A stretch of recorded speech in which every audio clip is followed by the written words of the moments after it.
फजर का वक्त मांगने का है, तो सारी रात तो गुजर गई गेमें खेलते, टीवी देखते, और जो लेने का वक्त था तो सो गया, तो कैसे आएगा तेरे पास? तो उठे सवेरे, बंदों से मांग के देख लिया, बड़ी इज्जतें खराब हुई, फजर का वक्त उठ के झोली फैलाए। मेरे रसूल पाक अलैहिस्सलाम फरमाते, रब फरमाते, जब बंदे मेरे आगे झोली फैलाते हैं मुझे शर्म आती है, कैसे खाली वापस करते? तो उसके सामने झोली फैलाए सवेरे उठ, रिस्क में बरकत हो।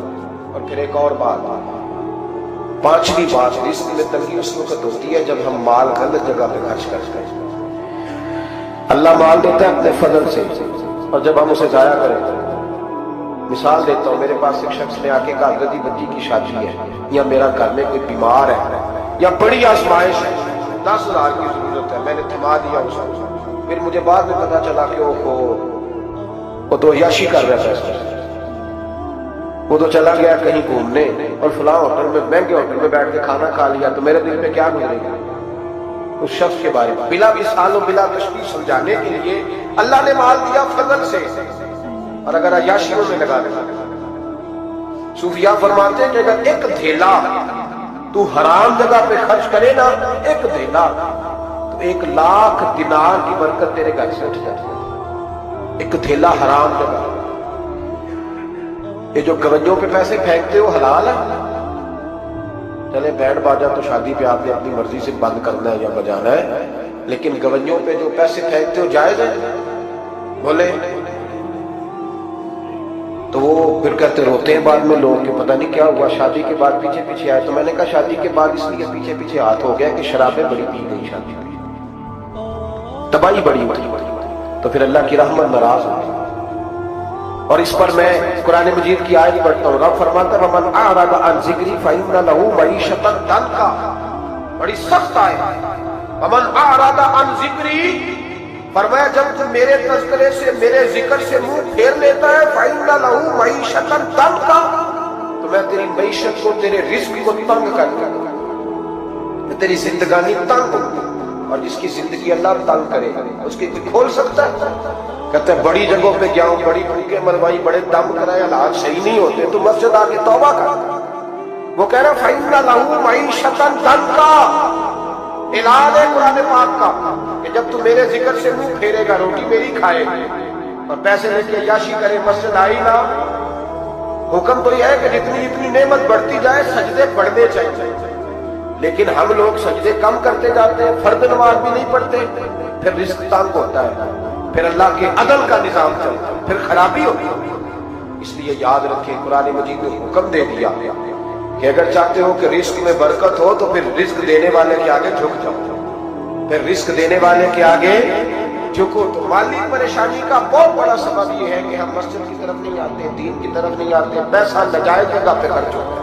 आप यकीन करें मस्जिदों का हाल खस्ता है, मदारस का हाल काबिल रहम है, काबिल रहम हालत है मदारस इस्लामिया। और लोग पैसा कहाँ खर्च करते हैं? मैं तो ये रोना रोता रहता हूँ, हर जगह रोता हूँ। मैं दुनिया के किसी पाकिस्तान के कोने में बैठता हूँ तो रोना रोता हूँ। एक्टर पल गए, और अहले सुन्नत का तो वैसे अल्लाह हाफ़िज़ है, कवालों की कोठियां देखने के काबिल है। और नात खां जो सुर सीखते हैं रात को कहीं बैठ के और सिर्फ आवाज सुनेगी है, उनके मकान पजारों देखने के काबिल है। और जिस शख्स ने सारी जिंदगी रसूलुल्लाह का दीन पढ़ाया, सारी जिंदगी, शेखुल हदीस मिजाज के लोग हैं जिनकी बेटियों की शादियां भी होने वाली हैं। मदारस के बच्चे मोटे कपड़े पहन के गर्मियों में घूमते हैं, मोटे कपड़े। और कोई चौधरी अगर कभी देने आता है ना किसी मदरसे में पैसे, तो कहता है जी वो मैंने 50,000 रुपया खर्च करना है, तो कुछ जगह कोई काम बताए कौन सा होने वाला है। मैं क्या तू लैदा का ये काम बताए। अब किसी इमाम की बेटी की शादी होने वाली है तो पहले तुझे जाके बताए कि उस बात पर हमने खर्च कर दे। कहते नहीं वो मेरा एतबार नहीं, तो जा दौड़ जा। यहाँ पे भूखे नंगे लोग बैठे कि रसूलुल्लाह का नाम लेते हैं, और जो मुस्तफा का नाम लेते हैं रब उन्हें इतना नवाजता है कि कहीं कोई कमी बाकी नहीं रहती। वो कमाल कर देता है जब वो देता है। दरवाजा रसूल से जिसे मिलता है, मेरे आला हज़रत बोल के कौन देता है? देने को मुंह चाहिए, देने वाला है सच्चा, देने वाला है सच्चा। मैं बहुत दूर था पंजाब के कोने में, तो मैं मुझसे फारूक हुआ तो 5-5 हज़ार के ना 4 नोट एक चौथी सामने लगा करके, इस तरह शादियों में नहीं देते। 2000 کا वखरा वखरा करना नजर आ रहा उदों किते नहीं लगे कि 1000 ही दे गया तो लहदा लहदा करके ना 4 नोट तो यूं किया तो साथी मैंने कहा तू शायद मुझे जानता नहीं, पता नहीं मैं कौन हूं। उसने कहा क्या मतलब? मैंने कहा बड़ी बड़ी बड़ी मस्जिदों में लोगों ने कहा आ जाओ, मैंने कहा वहां रहना है जहाँ मस्जिद भी हो और अल्लाह की दी हुई इज्जत भी। बड़े इदारों में तो बातें बड़ी सुनी बड़ी बड़ी, तो तू समझा ही नहीं हमें। उन्हें ये किस तरह की बात कर दी, इसको उठा के ले जा, गैरत है बड़ी चीज जहां ने तबो में पहनाती है ये फक्र को ताजे सरदारा। एक साहब मुझे टेलीफोन करके कहने लगे जनाब एक टाइम चाहिए था। मैंने कहा मैंने यार सारे वक्त इत्तेफाक की बात है कि 6-6, 7-7, 8-8 महीनों कब लोग वक्त ले लेते हैं तो टाइम नहीं है। कहने लगे मेरा तो उम्रा कराता भी इरादा मेरा तो तो मैंने कहा मैंने कभी ख्वाब में भी नहीं सोचा था कि मैं मदीने की इतनी आज़ी हूं जितनी मेरे रब ने मुझे दिलाई है। तू मुझे कौन सी बात बताता है? ये तो मेरे रब का फजल है। मीरा दी गल ना गरीबा दी गल है, मदीने च जाना नसीबा दी गल है। तू कैसी बात बताता है कि थोड़ा सा मैं इशारा दूंगा तो शायद बंदा जो है वो फौरी तौर पे पिघल जाएगा? ऐसा मसला ही कोई नहीं। मेरे रब का तो इतना करम है कि हमने ख्वाब में भी नहीं सोचा था कि इतना नवाजेगा। तो ये लोग गलत समझते हैं। मैं अपने मदरसे के तालिब इल्मों को कहता हूँ जिंदगी में सबसे अच्छा खाना अल्लाह तुम्हें देगा और सबसे ज्यादा अच्छा कपड़ा अल्लाह तुम्हें देगा, सबसे अच्छी गाड़ी अल्लाह तुम्हें देगा। बस एक शर्त है, सारी जिंदगी मोहम्मद अरबी के वफादार रहना, रसूलुल्लाह के निजाम से हुजूर के तरीके से कभी गद्दारी कभी ना करना। बड़ा नवाजेगा और इतना नवाजेगा तुमने कभी सोचा भी नहीं होगा। तो याद रखें अल्लाह रिस्क में बरकत देता है, लेकिन उस वक्त जब हम अपनी जिंदगी हकीर करते हैं ना। अब जहां आने लगा हूं वहां आपको लाना चाह रहा हूं। हम पता क्या करते हैं? हाथ फैलाते हैं। बड़े बड़े रईस आज़म के लोग हाथ फैलाते हैं। अगर आप नाराज ना हो तो MNA ने भी इन्वेस्टर रखे होते हैं, MPA का भी इन्वेस्टर, वो भी फोन करता है कि इतनी फ्लैक्स तेरे जिम्मे, इतने तेरे जिम्मे। ये मत समझे कि मांगने वाला छोटा तबका है। यहाँ बड़े बड़े लोग हैं। यहाँ तो पुलिस अफसर की दुकान पे आ जाए तो दुकानदार परेशान होता है कि ये मुफ्त हो रहा है, ये पैसे नहीं देगा। तो यहाँ मांगने के स्टाइल बड़े बड़े निराले, बड़े बड़े लोग हैं। नाराज ना होइएगा, सबकी बात नहीं कर रहा, लेकिन इल्ला माशाअल्लाह अक्सर की बात कर रहा हूं। अब मेरे नबी पाक सल्लल्लाहु अलैहि वसल्लम ने दर्श दिया और मैं जिंदगी में हाथ ना फैलाना कभी, जिंदगी में कभी भी हाथ, माली परेशानी का हल बताया। मेरे हबीब फरमाने लगे यूं ना करना वरना फिर दोबारा सारी जिंदगी इस तरह नहीं हो सके। फरमाया अपनी गुर्बतें छुपा के रख, अगर अल्लाह कभी आजमाइश डाले तो अल्लाह के साथ बात कर, उसके नेक बंदों के साथ बात कर, कभी भी यूं ना करना वरना सारी जिंदगी फिर तुम मांगता ही रहेगा। या रसूलुल्लाह क्या करे? फरमाया तू देने का इरादा कर, अल्लाह भी तुझे माला माल फरमा दे। तो जिसने हाथ फैलाया हुआ है ना, इस नाथ खान ने भी, मौलवी ने भी, MNA ने भी, MPA ने भी और वजीर ने भी और मुशीर ने भी, और क्या बताएं कहां तक। हमारा तो वजीर आज़म किसी मुल्क चला जाए तो अगला मुल्क परेशान हो जाए कि शायद कुछ लेने आया।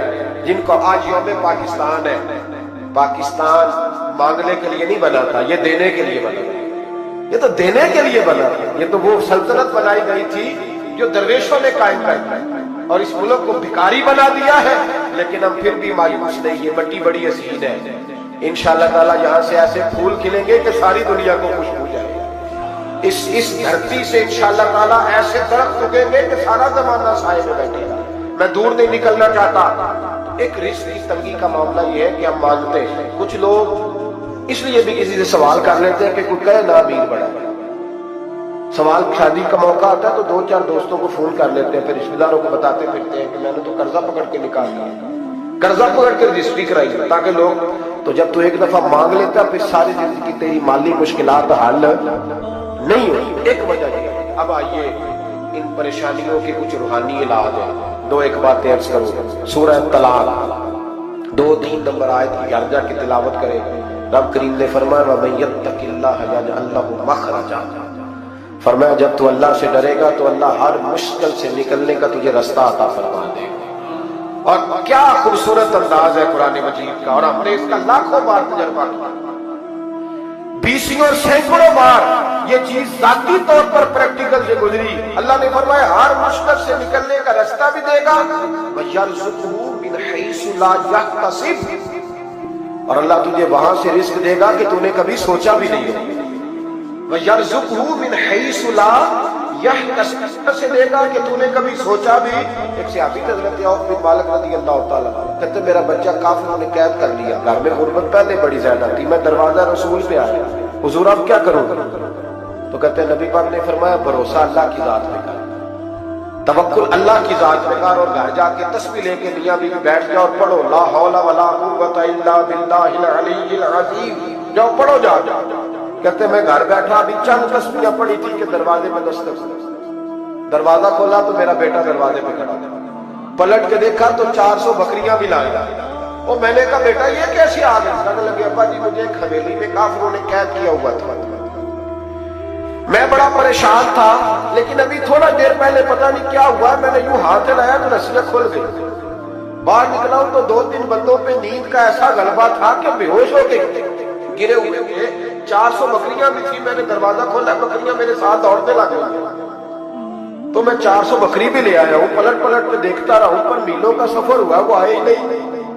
تو والد کہنے لگے بیٹا چلو پہلے مصطفیٰ کریم سے جا کے پوچھ لیں، دیکھیں کیسے مالی مسئلے حل ہوتے ہیں، حضور سے جا کے پوچھیں کہ ہمارے لیے جائز بھی ہے کہ نہیں۔ کہتے ہیں دروازہ رسول سے جا کے ہم کھڑے ہوئے تھے کہ نبی پاک نے فرمایا دیکھا رب کریم کا فضل، دیکھا، فرمایا تیرا بیٹا بھی آ گیا، تیری غربت کا بھی حل ہو گیا ہے، یہ کافر کا مال ہے، اسے مال غنیمت سمجھ کے استعمال کر، تیرا ہی ہے۔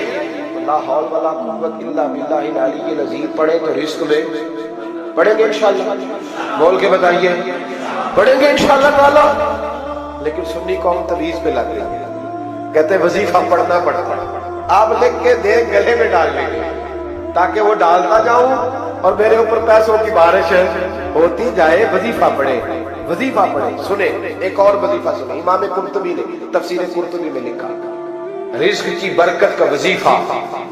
امام قرطبی نے لکھا ہے حضرت انس بن مالک رضی اللہ تعالیٰ عنہ کہتے ہیں ایک شخص حضور کی بارگاہ میں آ کر یا رسول اللہ صلی اللہ علیہ وسلم غربت بڑی ہے، بڑا دکھی ہوں، بڑا پریشان ہوں۔ تو حضور نے وظیفہ بتایا، فرمایا جب بھی گھر جاؤ نا گھر والوں کو سلام کہنی ہے، السلام علیکم، یعنی کب کہنی ہے؟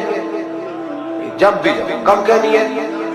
یعنی گھر سے نکلے ماچس لینے کے لیے، واپس آ کے کہنا السلام علیکم۔ پھر گھر والوں نے کہا ہو یاد ہی نہیں رہا تھا، وہ تو چینی بھی ختم ہو گئی ہے، پھر گئے چینی لینے تو واپس آ کے پھر السلام علیکم۔ انہوں نے کہا خود ناراض نہ ہوئیے گا، پتی بھی نہیں چاہے گی۔ اب واپس گئے تو پھر واپس آ کے کیا کہنا ہے؟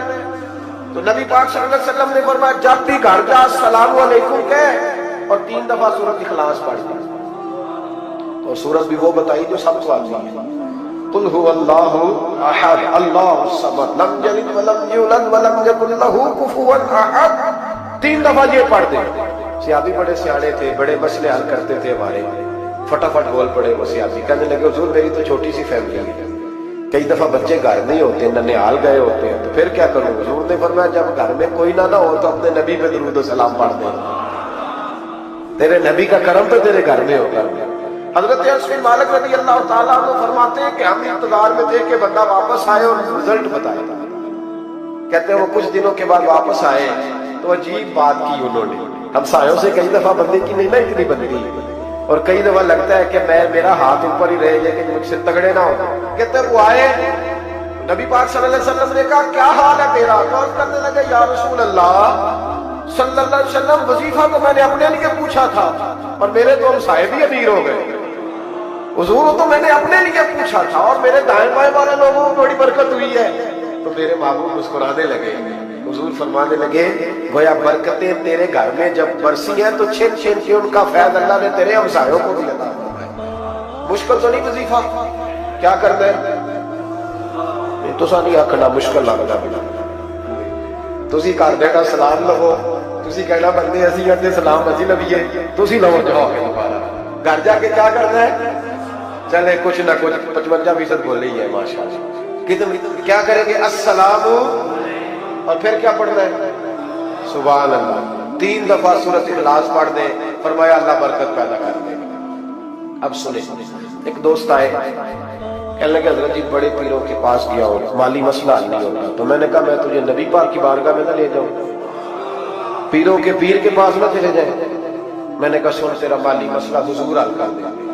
مشکات میں حدیث ہے، ایک صحابی نے کہا حضور غربت ہے، فرمایا روز رات کو سورۃ واقعہ پڑھ، تیرے گھر میں فاقہ نہیں آئے گا۔ اور یار بتاؤ جب نبی پاک نے کہہ دیا نہیں آئے گا تو آئے گا، حضور نے کہہ دیا نہیں آئے گا تو آئے گا، اللہ اکبر، آ ہی نہیں سکتا تو وہ والا وظیفہ پڑھ جو مصطفیٰ کریم نے بتایا، اور رب کریم کی بارگاہ میں گویا نیت ہو کہ یا اللہ میں کوئی خود تو نہیں نہ پڑھ رہا، تیرے نبی نے بتایا، سورۃ واقعہ پڑھ، تیرے گھر میں فاقہ۔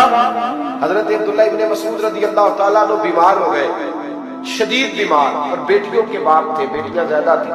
حضرت عثمان غنی رضی اللہ تعالیٰ عنہ کا دور خلافت تھا، جناب عثمان غنی تیمارداری کرنے آئے اور کہنے لگے عبداللہ آپ بڑے بیمار ہیں، ابن مسعود آپ بڑے علیل ہیں، کچھ پیسے نہ بھیج دوں خزانے سے؟ تو حضرت ابن مسعود کہنے لگے ضرورت نہیں، کہا آپ کی بیٹیاں ہیں کام آئیں گے، تو آپ فرمانے لگے میں نے بیٹیوں کو خزانہ دے دیا ہے،